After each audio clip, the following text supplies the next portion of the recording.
Propaganda, something designed to influence people's opinions and behaviour.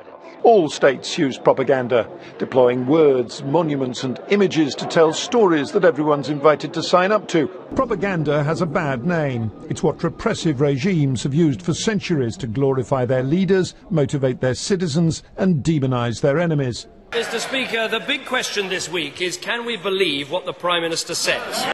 We're going to keep on doing everything possible to help hard-working people feel financially secure, cutting income taxes and freezing fuel duty. We are raising more money for the rich. It is wrong to saddle young people with 25,000 quid of debt before they've even taken a first step in adult life. I think it's, our economy has got into trouble because of too much debt from all these wretched bankers in the first place. I think we're being run by maniacs for maniacal ends, Until recently, propaganda, whatever the medium, newspapers, posters, television, was all about them telling us what to think or how to behave. Governments and politicians use the informality of social media to deliver a carefully planned message.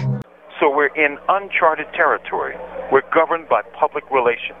Very little information gets to the public thanks to the corruption and or ineptitude of the media. Is war good for corporate and state profits?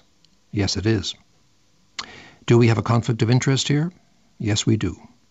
And war is certainly not good for human beings. Is democracy at work in the Security Council? No, it is not. Veto power reigns in the hands of those states wedded to overconsumption of natural resources, endless greed, profits at any cost. We need a council that pursues dialogue. Propaganda's at its least subtle at times of conflict.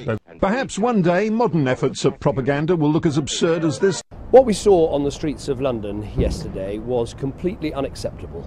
In democracies, you need propaganda more because you have to govern by consent, so you need to kind of bring public opinion with you. Thanks for listening. I hope I speak to you again on another podcast before long.